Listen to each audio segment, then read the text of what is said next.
नमस्ते बच्चों। आज मैं आप लोगों को क्लास 6 बाल राम कथा का समरी और क्वेश्चन आंसर पढ़ाने जा रही हूं। और इससे पहले मैं इसका फुल एक्सप्लेनेशन भी बनाई हूं।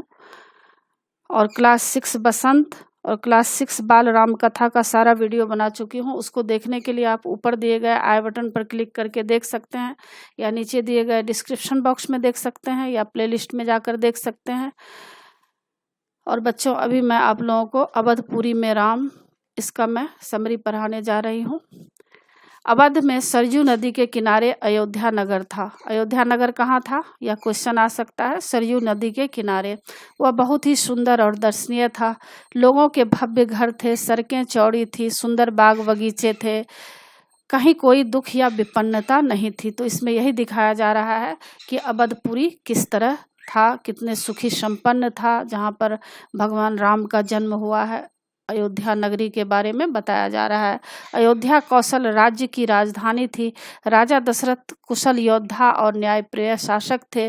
लोग मर्यादाओं का पालन करते थे, मतलब किसके साथ कैसा व्यवहार करना चाहिए, यह सब सारे लोगों में यह गुण विकसित था। हर जगह पवित्रता और शांति थी। राजा दशरथ यशस्वी थे, मतलब उनका यश जो है चारों तरफ फैला हुआ था। उन्हें किसी चीज़ की कमी नहीं थी, लेकिन संतान न होने का दुख उन्हें बहुत ही सताता था। सब कुछ तो था उनके पास, लेकिन उनके पास संतान नहीं थी। उनका उम्र बढ़ते जा रहा था, इस बात की उन्हें बहुत ही चिंता हो रही थी। इससे उनका जीवन सुना सुना जैसा लग रहा था। तो क्या किए, राजा दशरथ को सलाह दिए कि पुत्रेष्टि यज्ञ करने से पुत्र की प्राप्ति होती है। तो महाराज दशरथ ने इसके बारे में वशिष्ठ मुनि से चर्चा की। उन्होंने दशरथ को यज्ञ करने की सलाह दी। इस यज्ञ में अनेक राजाओं को आमंत्रित किया गया। यज्ञ पूरा होने पर अग्नि के देवता ने महाराज दशरथ को आशीर्वाद दिया। कुछ समय बाद दशरथ की इच्छा पूरी हुई। महारानी कौशल्या ने राम को जन्म दिया और रानी सुमित्रा के 2 पुत्र लक्ष्मण और शत्रुघ्न हुए। तो महारानी कौशल्या, आप जानते होंगे भगवान राम की माँ का नाम क्या था, कौशल्या। और सुमित्रा के 2 पुत्र हुए लक्ष्मण और शत्रुघ्न। रानी कैकेयी के पुत्र का नाम रखा गया भरत। राजमहल में चारों ओर खुशियां छा गई। नगर में बड़ा समारोह आयोजित किया गया, मतलब चारों तरफ जो है खुशी का वातावरण छा गया। चारों राजकुमार बहुत ही सुंदर थे। उन्होंने कुशल और दक्ष गुरुजनों से ज्ञान अर्जित किया था, क्योंकि जब वो बड़े हो गए थे तो गुरु से उन्हें ज्ञान भी प्राप्त हुआ था। राजा दशरथ को राम सबसे प्रिय थे। वे ज्येष्ठ पुत्र थे और उनमें मानवीय गुण थे। मनुष्य के अंदर जो मानवीय गुण होते हैं, दया, क्षमा, करुणा, सहानुभूति, प्रेम, विवेक, यह सब गुण राम में भरपूर थे। तो इससे क्या होता था, उनके पिता उन्हें बहुत ही प्यार किया करते थे। अब क्या होता है, अचानक विश्वामित्र का आगमन हो जाता है। तो इसमें यह दिखाया गया है कि विश्वामित्र भगवान राम को मांगने के लिए आए हैं, क्योंकि उन्हें जो है रावण बहुत ही वहाँ राक्षस जो है उनको बहुत ही परेशान कर रहा है। तो इसके लिए वो चाहते हैं कि किस तरह से राम राक्षस का वध करेंगे। तो अयोध्या के राजमहल में राजकुमारों के विवाह के बारे में मंत्रणा चल रही थी, मतलब चारों तरफ यह चर्चा चल रही थी। इसी बीच क्या होता है, महर्षि विश्वामित्र वहाँ पर आ जाते हैं।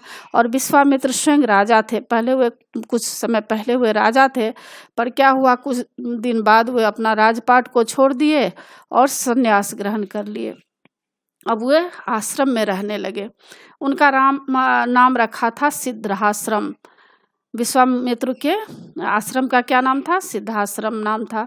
विश्वामित्र ने राजा दशरथ से कहा, मैं सिद्धि के लिए एक यज्ञ कर रहा हूँ। अनुष्ठान लगभग पूरा हो गया है, लेकिन 2 राक्षस उसमें बाधा डाल रहे हैं। आप अपने ज्येष्ठ पुत्र को मुझे दे दें ताकि यज्ञ पूरा हो जाए। अब यह बात सुनते ही राजा दशरथ जी काफ़ी चिंतित हो जाते हैं और दुविधा में पड़ जाते हैं, क्योंकि वे तो बहुत राम से प्यार करते थे और वे मूर्छित हो जाते हैं। महर्षि विश्वामित्र का क्रोध बढ़ते जा रहा था। थोड़ी देर बाद राजा दशरथ उठे। उन्होंने कहा, आप मेरी सेना ले जाएं, मैं स्वयं आपके साथ चलना चाहता हूँ। लेकिन फिर भी वे तैयार नहीं होते हैं। महर्षि विश्वामित्र ने कोई प्रतिक्रिया प्रकट नहीं की, मतलब वे कुछ भी उसमें नहीं दिखाए, हाँ नहीं बोले। जब दशरथ ने फिर कहा कि मैं राम को नहीं दूंगा, मैं उनसे बहुत प्रेम करता हूँ, इससे महर्षि को क्या आ गया, बहुत ही गुस्सा आ गया। वे बोले मैं स्वयं दुष्ट राक्षसों का संहार कर सकता हूँ, मतलब मैं चाहूँ तो राक्षस को मैं वध कर सकता हूँ, लेकिन क्या है, मैं तो संन्यास लिया हूँ और जो सन्यासी होते हैं वे किसी को मार नहीं सकते हैं। तो इसीलिए वे चाह रहे हैं कि राम को दे दें ताकि राम राक्षस का वध कर सकेंगे। राम लक्ष्मण का महर्षि के साथ गमन। अब क्या होता है, विचार विमर्श होता है और वशिष्ठ मुनि समझाते हैं, और समझाने के बाद क्या होता है, राजा दशरथ जी राम और लक्ष्मण को विश्वामित्र मुनि के साथ भेज देते हैं। तो इसमें यही दिखाया गया है कि राम लक्ष्मण का महर्षि के साथ गमन। मुनि वशिष्ठ ने समझाते बुझाते हुए दशरथ से कहा, महाराज महर्षि विश्वामित्र सिद्ध पुरुष हैं, वे सोच समझकर ही यहाँ आए हैं। राम उनसे नई विद्या सीखेंगे, मतलब उनका कहना है कि राम जो उनके साथ जाएंगे तो बहुत तरह की ज्ञान सीखेंगे, बात सीखेंगे, आप राम को उन्हें सौंप दीजिए। राजा दशरथ ने महर्षि विश्वामित्र से लक्ष्मण को भी साथ ले जाने का आग्रह किया। तो क्या हुआ, वो राजा दशरथ जी चाहते हैं कि लक्ष्मण भी साथ जाए। महर्षि ने उसे स्वीकार कर लिया। दोनों राजकुमार बिना विलंब किए महर्षि के साथ चल पड़े विहर और भयानक जंगल में। विश्वामित्र आगे आगे चल रहे थे, राम उनके पीछे पीछे थे। राम से 2 कदम पीछे लक्ष्मण थे। उन्होंने अपने अपने धनुष संभाले हुए थे, कमर में तलवारें लटक रही थी।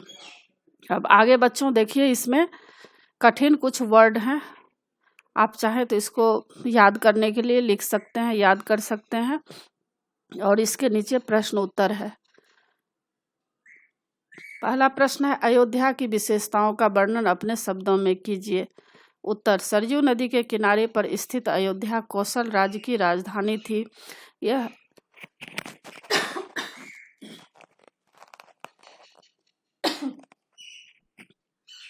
अयोध्या की विशेषताओं का वर्णन अपने शब्दों में कीजिए। तो इसका उत्तर क्या है, सरयू नदी के किनारे पर स्थित अयोध्या कौशल राज्य की राजधानी थी। यह नगर अत्यंत सुंदर और दर्शनीय थी, मतलब बहुत ही सुंदर अयोध्या नगर थी। इसकी एक एक इमारत आलीशान थी, सड़कें चौड़ी थी, बाग बगीचे थे, चारों ओर खेतों में हरियाली थी। अयोध्या में कहीं पर भी गरीबी का कोई चिन्ह नजर नहीं आता था, सभी लोग संपन्नता का जीवन जीते थे। यानी इसमें कहा गया है कि अयोध्या किस तरह से था, सुखी संपन्न था, चारों तरफ रौनक थी, कोई भी दुख विपत्ति किसी को नहीं था। तो इसका वर्णन करने के लिए कहा गया है, तो इसका उत्तर यही होगा। दूसरा प्रश्न है, राजा दशरथ को कौन सा दुख था, वह कैसे दूर हुआ।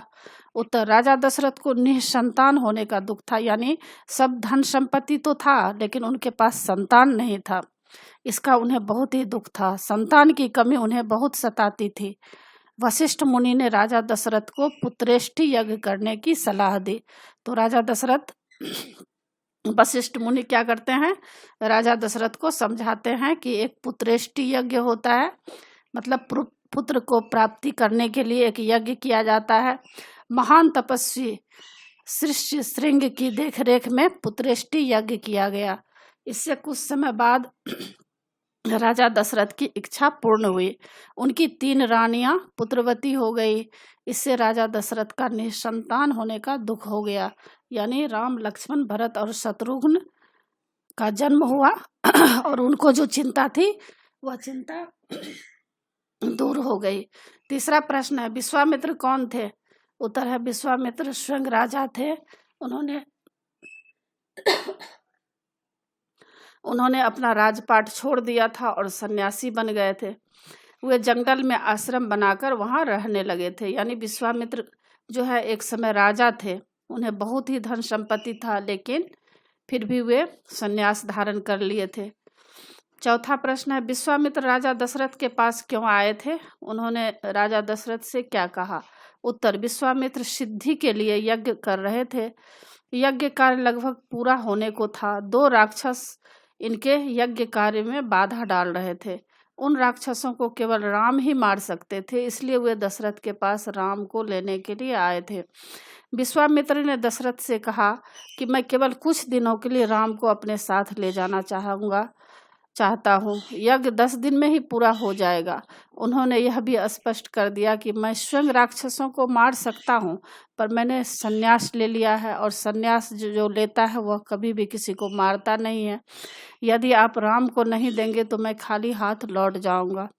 5वां प्रश्न है, मुनि वशिष्ठ ने महाराज दशरथ को क्या समझाया? उत्तर, विश्वामित्र राम को अपने साथ ले जाना चाहते थे। राजा दशरथ इसके लिए तैयार नहीं थे। मुनि वशिष्ठ ने राजा दशरथ को समझाते हुए कहा कि आपको अपना वचन पूरा करना चाहिए, यही रघुकुल की रीति है। आपके पूर्वजों ने सदा अपने वचनों को निभाया है। गुरु वशिष्ठ ने कहा, महाराज, महर्षि विश्वामित्र सिद्ध पुरुष हैं, उन्हें अनेक विद्याओं की जानकारी है। राम उनसे कई नई विद्याएं सीख लेंगे, इसलिए आप राम को उनके साथ जाने दें। तो बच्चों, यह प्रश्न था और प्रश्न के सारे प्रश्न के उत्तर थे। एग्जाम के लिए बहुत ही इम्पोर्टेंट है। आगे आपको MCQ प्रश्न उत्तर यानी बहुविकल्पी प्रश्न उत्तर जो कि इस बार एग्जाम में आप लोगों को पूछे जाएंगे। पहला प्रश्न है, अयोध्या नगरी कहाँ थी? 4 ऑप्शन रहेंगे, एक सही रहेगा, सही आपको लिखना होगा। तो अयोध्या नगरी कहाँ थी? क सरयू नदी के तट पर, ख यमुना नदी के तट पर, ग सरयू नामक जलाशय के पास, घ कावेरी नदी के किनारे। तो अयोध्या नगरी कहाँ थी? उत्तर है सरयू नदी के तट पर, क उत्तर सही होगा। दूसरा प्रश्न है, राजा दशरथ के दुख का कारण क्या था? क धन दौलत कम होना, ख संतान प्राप्ति न होना, ग संतान का सही दिशा में न चलना, घ लोगों के मन में उनके प्रति रोष। तो राजा दशरथ के दुख का कारण क्या था? उत्तर है संतान प्राप्ति न होना, ख उत्तर सही होगा। तीसरा प्रश्न है, दशरथ के पुत्रों के क्या नाम थे? तो आप तो जानते होंगे, क उत्तर सही होगा। इसमें राम, लक्ष्मण, भरत, शत्रुघ्न। और चौथा प्रश्न है, विश्वामित्र के आश्रम का क्या नाम था? सिद्धाश्रम नाम था। और 5वां प्रश्न है, दशरथ के प्रिय पुत्र कौन थे? राम, लक्ष्मण, भरत, शत्रुघ्न। उत्तर क्या होगा? क होगा, राम। यानी दशरथ के प्रिय पुत्र कौन थे? तो राम थे। तो इसी के साथ बच्चों पाठ की समाप्ति होती है। आशा है आप लोगों को सारा पाठ अच्छी तरह समझ में आ गया होगा और एग्जाम के लिए तैयार कर लीजिएगा। और बच्चों, आप मेरे चैनल देवज नागरी को जरूर सब्सक्राइब कीजिएगा और सब्सक्राइब के बगल में बेल आइकन बटन है, इसे क्लिक कीजिएगा, लाइक कीजिएगा, शेयर कीजिएगा और कमेंट्स कीजिएगा कि आपको यह पाठ कैसा लगा। नए पाठ के साथ फिर मैं मिलूंगी बच्चों। धन्यवाद।